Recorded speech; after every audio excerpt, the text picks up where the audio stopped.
Morning all of you. Today we are going to start with another chapter of 12th class business studies and the name of the chapter is financial market. तो सबसे पहले मैं आपको financial market chapter में हम लोग क्या पढ़ने जा रहे हैं इस बारे में बताता हूँ। तो फाइनेंशियल मार्केट जो ये चैप्टर है इसमें हम ये चीज़ पढ़ने जा रहे हैं कि एक फर्म या एक बिज़नेस को जो फाइनेंस की रिक्वायरमेंट होती है वो कैसे वो रेज़ कर सकती है फ्रॉम मार्केट, और उस मार्केट के कितने टाइप होते हैं, किस तरह के फाइनेंस रेज़ किए जा सकते हैं, ये सब चीज़ें हम इस चैप्टर में पढ़ेंगे। स्टॉक एक्सचेंज के बारे में पढ़ेंगे, स्टॉक एक्सचेंज के फंक्शंस के बारे में पढ़ेंगे और स्टॉक एक्सचेंज ऑफ इंडिया के बारे में पढ़ेंगे। तो सबसे पहले मैं आपको बताता हूँ कि फ़ाइनेंशियल मार्केट क्या चीज़ होती है।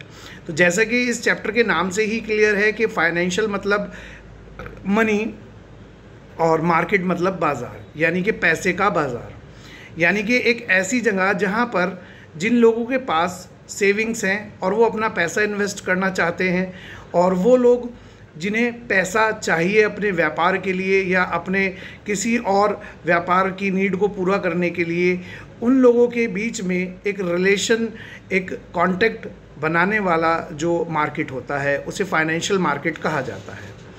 अब फाइनेंशियल मार्केट की डेफिनेशन मैंने आपको क्लियर कर दी है। अब हम इससे आगे की बात करेंगे कि फाइनेंशियल मार्केट के ऑब्जेक्टिव क्या होते हैं, फंक्शंस क्या होते हैं, फाइनेंशियल मार्केट कितने टाइप का होता है।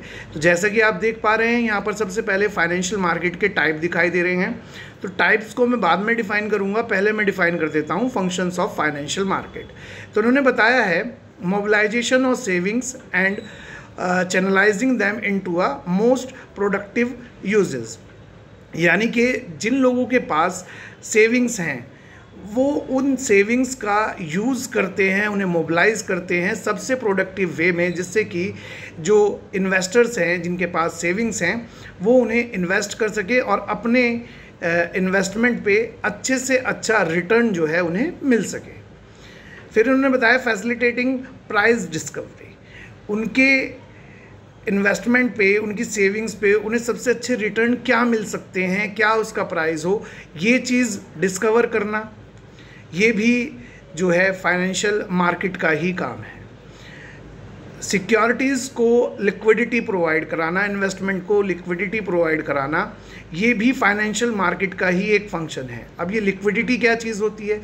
लिक्विडिटी का मतलब होता है cash converting power of any commodity, यानी कि किसी भी चीज़ की कैश में कन्वर्ट होने की जो क्षमता है उसे लिक्विडिटी कहा जाता है। तो जैसे कि आप लोगों ने इकोनॉमिक्स में पढ़ा होगा, 12th क्लास के स्टूडेंट्स हैं, गोल्ड की जो लिक्विडिटी होती है वो सबसे ज़्यादा होती है, या ये भी कह सकते हैं gold is having liquidity just next to cash, यानी कि गोल्ड की जो लिक्विडिटी है या जो गोल्ड है वो इतनी लिक्विडिटी है कि उसे एज अ कैश ही यूज़ किया जाता है। तो ये सब जो हैं ये फंक्शंस हैं फाइनेंशियल मार्केट के, और भी जो चीज़ें हैं वो हम डिस्कस करेंगे फाइनेंशियल मार्केट की। अब हम लोग डिस्कस करते हैं टाइप। तो जैसे कि आप देख पा रहे हैं फाइनेंशियल मार्केट 2 ब्रॉड कैटेगरीज़ में जो है डिवाइडेड है। वो कौन कौन सी हैं? पहला है कैपिटल मार्केट, दूसरा है मनी मार्केट। तो कैपिटल मार्केट क्या चीज़ है? अब सर क्या कैपिटल मार्केट का यहाँ पर मीनिंग यही है कि जहाँ से हमें कैपिटल मिले उस मार्केट को कैपिटल मार्केट कहते हैं? हाँ, ये भी कह सकते हैं, बट इसका थोड़ा सा मीनिंग जो है वो ब्रॉडर सेंस में है। यहाँ पर देखिए, एक बिजनेसमैन को जो पैसे की रिक्वायरमेंट होती है वो 2 तरह से होती है, एक फिक्स्ड कैपिटल और एक वर्किंग कैपिटल, जैसे कि हमने पिछले चैप्टर में पढ़ा था।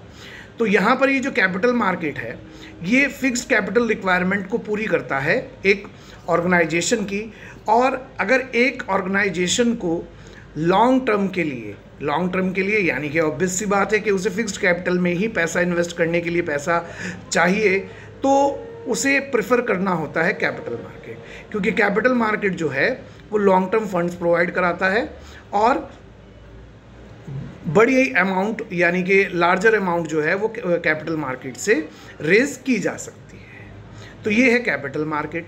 अब बात करते हैं हम लोग मनी मार्केट की। मनी मार्केट जो है वो शॉर्ट टर्म्स यानी कि वर्किंग कैपिटल रिक्वायरमेंट को पूरा करता है, और वर्किंग कैपिटल रिक्वायरमेंट जो होती है वो शॉर्ट टर्म के लिए होती है, यानी कि कम समय के लिए होती है, कम पैसे की रिक्वायरमेंट होती है in compare to fixed capital. तो अगर शॉर्ट टर्म बोरोइंग करनी है और शॉर्ट बोरोइंग्स करनी है तो उसके लिए मनी मार्केट बेटर है, और अगर लॉन्ग टर्म बोरोइंग्स करनी है तो उसके लिए कैपिटल मार्केट बेटर है। तो ये इस तरह दोनों टाइप मैंने आपको फाइनेंशियल मार्केट के डिफाइन कर दिए हैं। अब हम लोग आगे बढ़ते हैं कैपिटल मार्केट के फीचर्स या नेचर्स की तरफ। मनी मार्केट का इसमें जो पोर्शन है वो इतना ही है, और इस चैप्टर में मैं आपको बताना चाहूँगा कि CBSE ने 2 years बिफोर इसमें जो इंस्ट्रूमेंट्स थे कैपिटल मार्केट या मनी मार्केट के जो इंस्ट्रूमेंट्स थे वो रिमूव कर दिए थे 12th क्लास के सिलेबस में से, तो इसलिए हम उन्हें डिस्कस नहीं कर रहे हैं। अभी देखते हैं हम लोग फीचर्स के बारे में कैपिटल मार्केट के। लिंक बिटवीन बोरोवर्स एंड सेवर्स, यानी कि ये जैसे कि हमने पढ़ा था, मार्केट तो कोई भी मार्केट हो वो बायर और सेलर के बीच में कांटेक्ट कराता है, तो यहाँ पर ये सेवर्स और इन्वेस्टर्स के बीच में जो है एक कांटेक्ट क्रिएट करने का काम करता है, यानी कि जो लोग पैसा अपना सेविंग्स को चैनलाइज करके उस पर कुछ रिटर्न्स कमाना चाहते हैं और उन लोगों के बीच में जो उस पैसे को या किसी भी तरह की अपनी फाइनेंशियल नीड के लिए पैसा चाहते हैं, तो ये काम कैपिटल मार्केट करता है। Next they are saying deals in long term investment. ये मैं आपको पहले ही बता चुका हूँ कि जो कैपिटल मार्केट है वो लॉन्ग टर्म इन्वेस्टमेंट यानी कि लंबे समय के लिए, लंबे समय कितना 5 या 5 साल से ज़्यादा के लिए फंड्स प्रोवाइड कराने का काम करता है। यूटिलाइजेशन ऑफ इंटरमीडिएटरीज, इंटरमीडिएटरीज इस काम के लिए वो इंटरमीडिएटरीज का काम करते हैं, जिसे हम क्या कहते हैं वो हम आगे पढ़ेंगे। यहाँ पर उन्हें ब्रोकर, एजेंट, ये वो लोग होते हैं जो शेयर्स को खरीदने बेचने का काम करते हैं on the behalf of the owners and the people those who wanted to invest their money. Next what they are saying, determinant of capital formation, ये एक डिटर्मिनेंट का काम करता है जो कैपिटल मार्केट होता है, किस चीज़ की, कैपिटल फॉर्मेशन की। Next they are saying government rules and regulation, यहाँ पर जो भी वर्किंग होती है वो गवर्नमेंट की गाइडलाइंस के अकॉर्डिंग ही होती है, तो ये सब इस कैपिटल मार्केट के फीचर्स हैं। Next what they are saying, there are 2 types of capital market. Capital market के 2 टाइप होते हैं या 2 कंपोनेंट होते हैं, तो इसमें प्राइमरी मार्केट और सेकेंडरी मार्केट के जो इंस्ट्रूमेंट्स, जो टूल्स थे वो भी सिलेबस से रिमूव्ड हैं, तो उन्हें हम लोग डिस्कस नहीं कर रहे हैं। First is primary market, it is known as new issue. देखिए अब यहाँ पर 2 तरह के मार्केट है, अब मैं इसे सिंपल लैंग्वेज में आपको पहले समझा देता हूँ। प्राइमरी मतलब जो काम हमारा पहला होता है, या जो हम हमारे बहुत सारे किसी भी फर्म के या किसी मैनेजर के या किसी भी पर्सन के जो इम्पॉर्टेंट वर्क होते हैं, जो पहले काम होते हैं, जिन्हें फर्स्ट प्रायोरिटी देकर हमें पूरा करना होता है, उनको हम लोग प्राइमरी बोलते हैं। तो यहाँ पर प्राइमरी का मतलब लगभग यही है, बट वो थोड़ा सा चेंज है।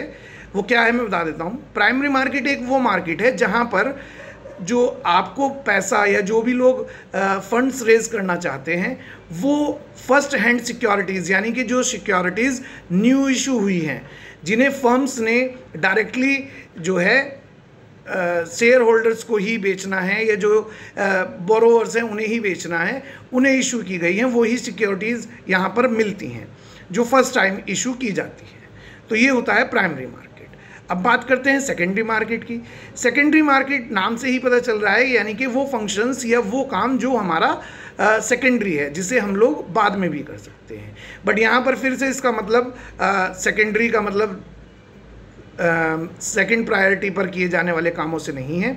यहाँ पर सेकेंडरी का मतलब है सेकंड हैंड सिक्योरिटीज़, यानी कि यहाँ पर जो सिक्योरिटीज़ मिलती हैं वो री इशू हुई हुई सिक्योरिटीज़ हैं, या कोई अपना पैसा जो है किसी भी तरह की फर्म से वापस लेना चाहता है या अपने शेयर्स को बेचना चाहता है, या वो जो शेयर्स हैं वो किसी ब्रोकर ने या ब्रोकर फर्म ने खरीदे हुए हैं, वो सस्ते खरीदते हैं और महंगा बेचना चाहते हैं। तो इस तरह ये सिक्योरिटीज़ सेकंड टाइम जब सेल की जाती है तो वो सेकेंडरी मार्केट के थ्रू सेल की जाती है।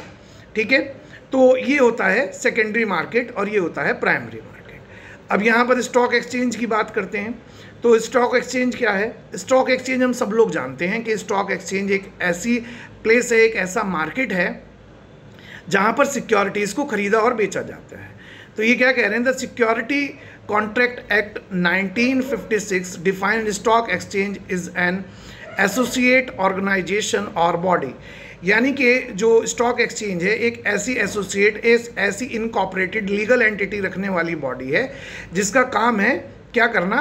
Purpose of regulating and controlling the business in buying and selling and dealing in securities, यानी कि जो फर्म्स या जो बिजनेस ऑर्गेनाइजेशंस शेयर्स खरीदती हैं, बेचती हैं, उनकी बाइंग एंड सेलिंग को कंट्रोल करना, उनके लिए रेगुलेशंस, रूल्स बनाना और उनकी डीलिंग और सिक्योरिटीज़ को सिक्योर रखना, सेफ रखना, ये सबसे मेन काम होता है स्टॉक एक्सचेंज का।